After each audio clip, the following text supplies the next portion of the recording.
नमस्कार, स्वागत आप सभी का सुपरफास्ट छत्तीसगढ़ आप देख रहे हैं। छत्तीसगढ़ का नंबर 1 बुलेटिन और आपके साथ मैं हूं पुनीत। चलिए खबरों की शुरुआत बड़ी खबर के साथ करते हैं। यूपीएससीएफ ने भिलाई के स्मृति नगर से एक संदिग्ध आतंकी वजीउद्दीन को गिरफ्तार किया है। यूपीएससीएफ ने वजीउद्दीन को गिरफ्तार कर ट्रांजिट रिमांड पर उसे लखनऊ ले जाया गया है। वजीउद्दीन छत्तीसगढ़ का ही रहने वाला बताया जाता है। बताया यह भी जा रहा है कि उसने अलीगढ़ मुस्लिम यूनिवर्सिटी से पीएचडी की डिग्री हासिल की और उसके बाद वो अलीगढ़ में ही ट्यूशन पढ़ाता था, जहां उसके साथी संदिग्ध आतंकी अब्दुल्ला अरसलान और माज बिन तारिक को यूपीएसटीएफ ने गिरफ्तार किया और इसके बाद वजीउद्दीन अलीगढ़ से भागकर भिलाई आ गया था, लेकिन यूपीएसटीएफ भिलाई पहुंच गई और इसे धर दबोचा ट्रांजिट रिमांड पर इसे ले जाया गया है, लखनऊ ले जाया गया है और यहां इससे पूछताछ और की जाएगी। संदिग्ध आतंकी गिरफ्तार किया गया है। बड़ी खबर इस वक्त आपको हम बता रहे हैं, यूपीएसटीएफ ने वजीउद्दीन को गिरफ्तार किया है।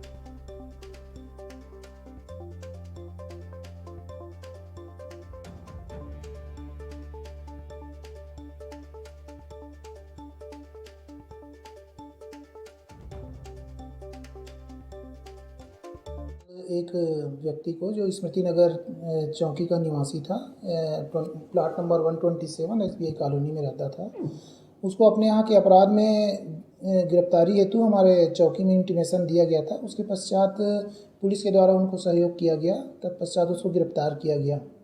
किस प्रकार का मामला था? मामला यूएपीए जो अनलॉफुल एक्टिविटी प्रोटेक्शन एक्ट के तहत मामला था और राष्ट्रद्रोह से संबंधित था। उस मामले में उनकी गिरफ्तारी हुई है।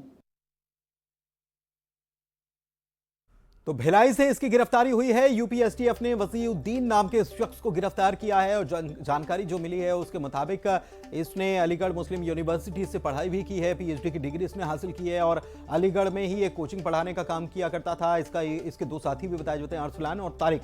इन लोगों को गिरफ्तार जब किया गया तो ये अलीगढ़ से भागकर भिलाई आ पहुंचा था और इसके बाद यूपीएसटीएफ की टीम यहां पर पहुंचती है और इसे गिरफ्तार किया जाता है। गिरफ्तार करने के बाद इसे ट्रांजिट रिमांड पर लखनऊ ले जाया जाता है और कोचिंग पढ़ाने का काम करता था, लेकिन इसकी जो गतिविधियां हैं वो बहुत ज्यादा संदिग्ध थी और इसी के चलते इसको गिरफ्तार किया गया है। अब आगे की पूछताछ की जा रही है कि किस मॉड्यूल से ये जुड़ा हुआ था और कैसे ये नेटवर्क, क्योंकि इसके दो साथियों की पहले गिरफ्तारी हो चुकी थी और उसके बाद ये भाग कर चूंकि आया है तो ये जाहिर है कि कहीं ना कहीं एक बहुत बड़ा कनेक्शन जो है इसके पीछे हो सकता है। मिथिलेश हमारे संवाददाता फोन लाइन पर जुड़े हुए हैं, उनसे बात करते हैं। मिथिलेश, एक बड़ी कार्रवाई यहां पर देखने को मिली है और इस संदिग्ध को पकड़ा गया है। इसके बारे में, इसका बैकग्राउंड जो है, भिलाई में कब से ये आकर रह रहा था और इसका बैकग्राउंड के बारे में क्या कुछ जानकारी निकलकर सामने आ पाई है? देखिए, अभी आज जो है यूपी एटीएस की जो टीम है वो भिलाई पहुंची हुई थी और उसके बाद में उन्होंने ये कार्रवाई की है। किस तरह के उसका बैकग्राउंड रहा है इसके बारे में बहुत कुछ तो स्पष्ट नहीं हो पाया है, लेकिन ये जरूर है कि इससे जो ताल्लुक है वो कहीं ना कहीं देश विरोधी गतिविधियों में रहा है और ये वहाँ पर कब से आके रह रहा था इसका भी पता नहीं चल पाया है। जो पूरी टीम है जो वो यूपी से यहाँ पर पहुंची हुई थी और उसके बाद में उन्होंने दुर्ग पुलिस के साथ मिलकर इस कार्रवाई को अंजाम दिया है। ये जो इसके जो बारे में पता चला था वो अब्दुल्ला अरसलान और माज बिन तारिक से जानकारी मिली थी और उसके बाद में टीम यहाँ पर पहुंची जिन्होंने इसको गिरफ्तार किया और उसको ट्रांजिट रिमांड में लेकर यूपी चले गई है। अब बहुत कुछ जानकारी अभी पता लगाने की कोशिश की जा रही है, क्योंकि ये पूरी कार्रवाई जो है वो यूपी पुलिस यूपी की थी, एटीएस की थी, इसलिए जैसे दुर्ग पुलिस बहुत कुछ इसमें मामले में नहीं बता रही है, लेकिन ये जरूर है कि इसके तार जो है वो छत्तीसगढ़ से जुड़े हुए थे और छत्तीसगढ़ के साथ साथ भिलाई में ये यहाँ पर रह रहा था। स्मृति नगर चौकी क्षेत्र में ये रह रहा था, जहाँ पर एक बैंक कॉलोनी में निवास कर रहा था। कब से यहाँ पर रह रहा था और इसके कहाँ कहाँ कनेक्शन था, ये अभी तमाम चीजें हैं जिसमें से पर्दा उठना बाकी है। तो तमाम चीजों में जांच की जाएगी और जांच के बाद में बहुत बाहर सामने आ पाएगा। जी, बहुत शुक्रिया आपका इस तमाम जानकारी के लिए। तो जांच की जाएगी और उसके बाद बहुत चीजें सामने आ पाएंगी। भागकर ये आ गया था, ये बात जरूर पता चली है और स्मृति नगर चौकी क्षेत्र से इसकी गिरफ्तारी हुई है। एक बड़ी कार्रवाई यहां पर यूपी एसटीएफ की देखने को मिली है। ये बड़ी खबर इस वक्त आपको बता रहे हैं। अलीगढ़ मुस्लिम यूनिवर्सिटी से ये पीएचडी कर चुका है और वहीं पर अलीगढ़ में ही पढ़ा रहा था, लेकिन उसके बाद जब इसके दो साथी जो हैं उनकी गिरफ्तारी हुई तो भाग कर ये भिलाई आ जाता है। और चलिए बढ़ते आगे, बिलासपुर से बड़ी खबर आपको बता रहे हैं। सरकारी अस्पताल से कैदी फरार हो गया है। सेंट्रल जेल में सजा काट रहा कैदी फरार हो गया। अस्पताल से चकमा देकर यह भागा है। 6 नवंबर को अस्पताल में इसे भर्ती कराया गया था और इस कैदी का नाम बताया जा रहा सरफराज अहमद।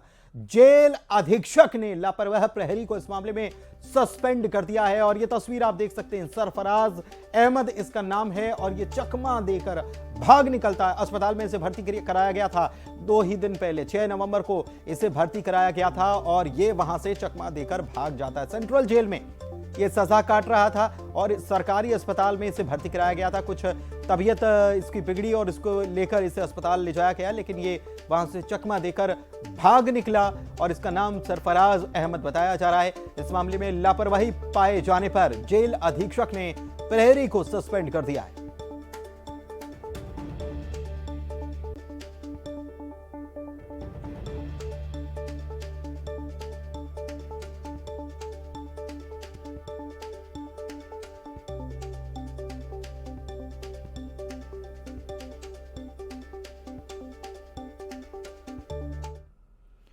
और आइए अब सियासी खबरों का कर लेते हैं रुख। तो छत्तीसगढ़ में पहले चरण का मतदान संपन्न हो चुका है। 20 सीटों पर 223 प्रत्याशियों की किस्मत ईवीएम में कैद हो चुकी है और अब बारी है 70 विधानसभा सीटों के लिए दूसरे चरण के रण की। इसमें जीत के लिए बीजेपी पूरा जोर लगा रही है। पार्टी केंद्रीय नेताओं के अलावा देश भर के बीजेपी के दमदार चेहरे छत्तीसगढ़ के प्रचार के रण में दम दिखाने वाले हैं, दिखा भी रहे हैं। और इस कड़ी में एक बार फिर से केंद्रीय गृह मंत्री अमित शाह कल दम दिखाने के लिए आ रहे हैं। कल अमित शाह प्रदेश की 5 विधानसभा सीटों पर पार्टी के पक्ष में प्रचार करेंगे। जशपुर, कुनकुरी, पथलगांव, रायगढ़ और चंद्रपुर में विधानसभा क्षेत्र जो है, यहां पर केंद्रीय गृह मंत्री चुनाव प्रचार करेंगे। इस दौरान 3 विधानसभा क्षेत्रों में अमित शाह का रोड शो भी होगा, जबकि 2 विधानसभा क्षेत्रों में चुनावी जनसभा भी करेंगे। इसके अलावा 15 नवंबर को भी उनके छत्तीसगढ़ के चुनावी रण में आखिरी जोर लगाने के लिए आने की उम्मीद है। आपको बताएं कि 17 नवंबर को छत्तीसगढ़ में दूसरे और अंतिम चरण के लिए 70 सीटों पर वोट डाले जाएंगे, जबकि 3 दिसंबर को चुनाव के नतीजे भी आ जाएंगे।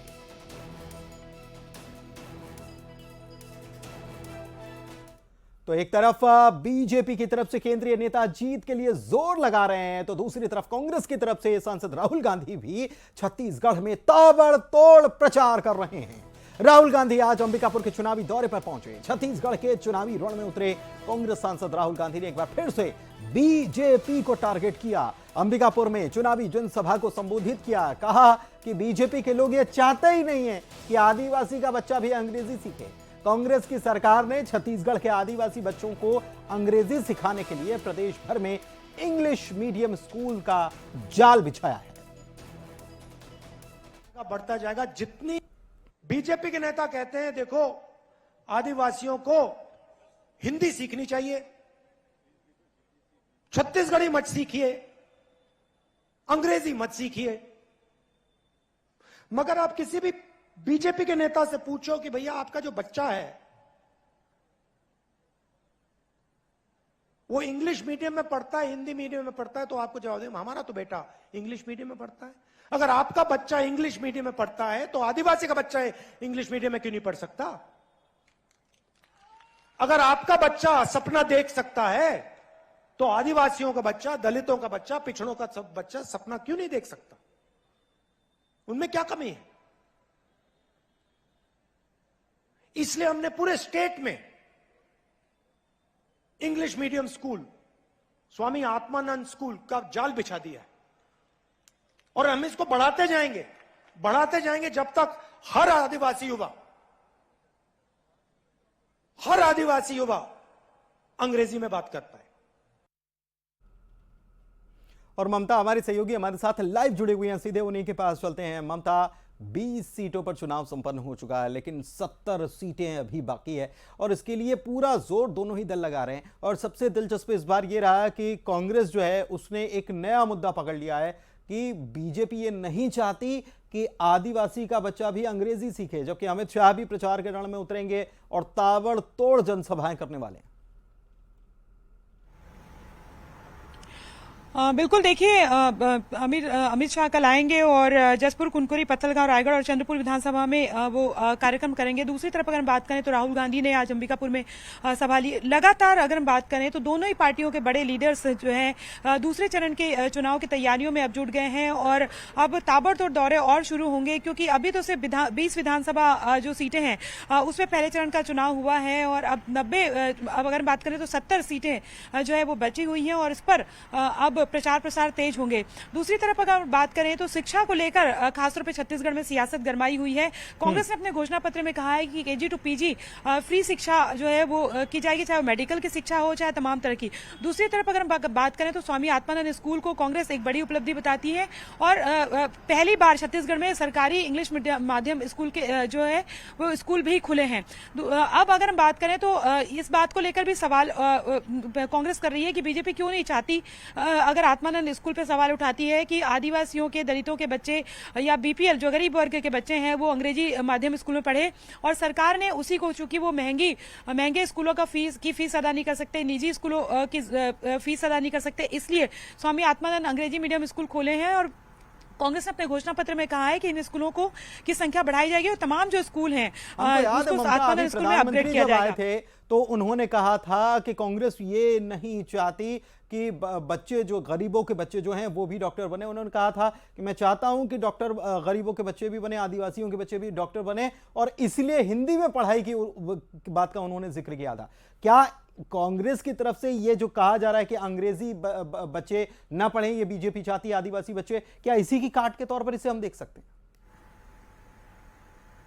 देखिए, अगर हम बात करें तो ये पहले भी मुद्दा गरमाया था जब इस बात को लेकर बयान आया था बीजेपी की एक लीडर की तरफ से कि मेडिकल के शिवराज सिंह ने कहा था कि हम मेडिकल की पढ़ाई जो है वो हिंदी माध्यम में करवाएंगे। इसी को लेकर पहले भी कांग्रेस ने सवाल उठाया था कि जब पूरे देश दुनिया में जब मेडिकल की जो कॉलेजों की पढ़ाई है वो इंग्लिश में कराई जाती है, अगर बच्चा भारत में पढ़ेगा ठीक है और उसके बाद अगर बाहर जाएगा तो वो कैसे करेगा। तो ये उस समय भी मुद्दा बना था और अभी चूंकि प्रधानमंत्री ने कहा कि हम मेडिकल कॉलेज की पढ़ाई है वो हिंदी में कराएंगे, तो उसके बाद ये मुद्दा और भी ज्यादा गहरा गया है और इसको लेकर कांग्रेस भी ये कह रही है कि लोग तय कर लें कि अपने बच्चों को इंग्लिश मीडियम में पढ़ाना है या नहीं पढ़ाना है, जमाने के साथ चलाना है या नहीं चलाना है। कांग्रेस का ये भी कहना है कि बीजेपी के तमाम जो लीडर्स हैं, अगर हिंदी मीडियम इतना ही अच्छा है तो अपने बच्चों की पढ़ाई क्यों नहीं करवाते हैं, अपने बच्चों को हिंदी मीडियम में क्यों नहीं पढ़ाई करते। ये शुरू भी हो चुका है, लेकिन अब ये देखना होगा कि इस पर सियासत और कितना गरमाती है, क्योंकि चुनाव का ये आखिरी चरण है और 70 सीटों पर वोटिंग इसमें होनी है। तो क्या यही मुद्दा आगे भी बरकरार रहेगा या फिर जैसे जैसे दिन करीब आएंगे मुद्दे बदलते जाएंगे? बहुत शुक्रिया ममता आपका इस तमाम जानकारी के लिए। और राहुल गांधी की बात हम कर रहे थे, उनके बयान की बात कर रहे थे। राहुल गांधी के साथ सीएम भूपेश बघेल भी लगातार ताबड़तोड़ चुनाव प्रचार में बिजी हैं, व्यस्त हैं। इस दौरान मुख्यमंत्री अपने चुनावी वादे का जिक्र हर सभा में कर रहे हैं और उन्होंने रायपुर के धरसीवा में एक चुनावी जनसभा की और इस दौरान एक बार फिर से अपना चुनावी वादा दोहरा दिया। कहा कि इस बार कांग्रेस जीतकर दोबारा छत्तीसगढ़ में आई तो सभी का इलाज मुफ्त होगा, शिक्षा भी मुफ्त होगी और किसी भी कॉलेज में पढ़ने वाले बच्चों की पढ़ाई भी मुफ्त ही होगी। ना एडमिशन फीस देनी होगी और ना ही ट्यूशन फीस देनी पड़ेगी। इसके लिए बस शर्त यह होगी कि वो छत्तीसगढ़ का निवासी होना चाहिए। छत्तीसगढ़ के गरीबों के लिए 17.5 लाख आवास बनाए जाने की भी बात उन्होंने कही।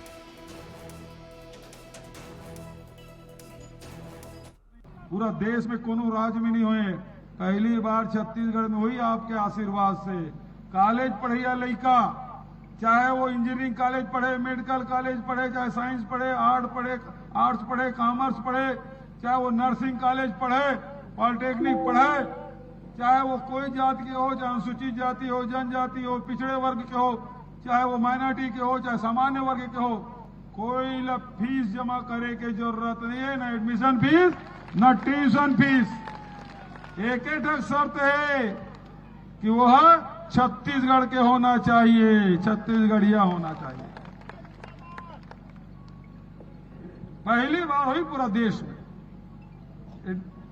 कॉलेज में एडमिशन और फिर बस किराया। यहाँ 50 किलोमीटर पड़ते रायपुर, यहाँ के लड़का पास बनवाई बस के तो बस किराया नहीं लगा, कॉलेज पढ़िया लड़का। और जन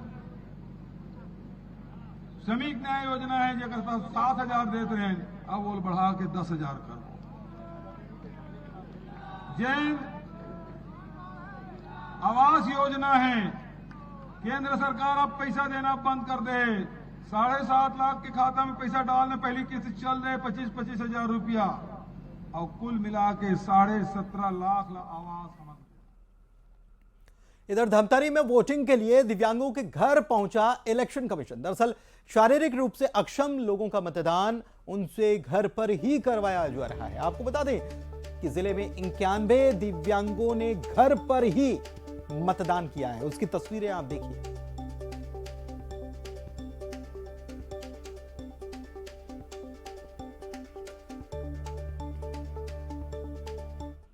और आइए अब देखते हैं इलेक्शन टॉप 10। सीएम बघेल के दौरे का आज दूसरा दिन। कोटा विधानसभा में की चुनावी सभा। कांग्रेस प्रत्याशी के लिए मांगे वोट। रायपुर में शराबबंदी को लेकर कांग्रेस की राष्ट्रीय प्रवक्ता राधिका खेड़ा ने कहा, बीजेपी सरकार थी तो बढ़ी शराब की खपत, कांग्रेस सरकार आने के बाद खपत हुई कम। सीएम बघेल ने बीजेपी सांसद रवि किशन के बयान पर किया पलटवार। कहा, अमित शाह ने मुझे दी थी चुनौती, स्थान और समय दोनों आप तय कर लीजिए। भूपेश बघेल चुनौती से नहीं घबराता। अमित शाह का कल छत्तीसगढ़ दौरा। 5 विधानसभाओं में शाह का कार्यक्रम। 3 विधानसभाओं में रोड शो। 15 नवंबर को भी आ सकते हैं छत्तीसगढ़। अंबिकापुर में राहुल गांधी ने जनसभा को किया संबोधित। बीजेपी पर लगाया आदिवासियों को छलने के आरोप। कहा, विपक्ष के नेता नहीं चाहते आदिवासी बच्चा सीखे अंग्रेजी। कोरबा में जेसीसीजे प्रत्याशी का अनोखा चुनाव प्रचार। हर एक गांव में एक विधायक बनाना चाहते हैं जेसीसीजे प्रत्याशी। विधायक वेतन से हो सके जनता की मदद। कवर्धा में कांग्रेस ने पूर्व विधायक योगेश्वर राज को किया पार्टी से निष्कासित। चुनाव में पार्टी विरोधी गतिविधियों के चलते कार्रवाई। 6 साल के लिए पार्टी से किया गया बाहर। पहले फेज के मतदान के बाद शुरू हुई जीत की दावेदारी। कुमारी सैलजा बोली, पहले चरण में कांग्रेस ने किया बहुत बढ़िया प्रदर्शन, हमें विश्वास हम ज्यादा सीट लेकर आए। सूरजपुर विधानसभा के दूसरे चरण का मतदान डाक मतपत्र से शुरू। मतदान कर्मी डाक मतपत्र से करेंगे मतदान। 8 नवंबर से 10 नवंबर तक जारी रहेगा मतदान। धमतरी में वोटिंग के लिए दिव्यांगों के घर पहुंचने लगा इलेक्शन कमीशन। शारीरिक रूप से अक्षम लोगों का घर पर ही कराया गया मतदान। जिले के 91 दिव्यांगों ने घर पर ही की वोटिंग।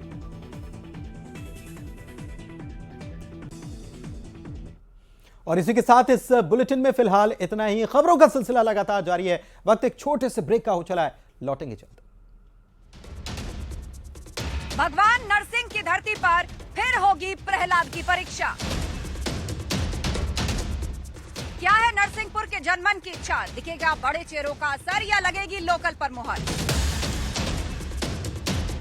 जानेंगे 4 सीटों का हाल और जनता के सवाल। चुनाव एक्सप्रेस नरसिंहपुर के डीएम पैलेस से लाइव शाम 7:55 पर।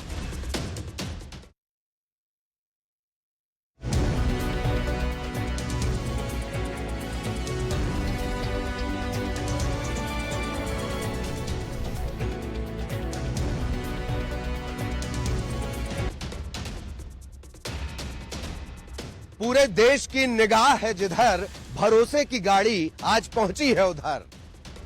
पाटन में है कक्का और भतीजे की लड़ाई, लेकिन जोगी कांग्रेस ने टेंशन बढ़ाई।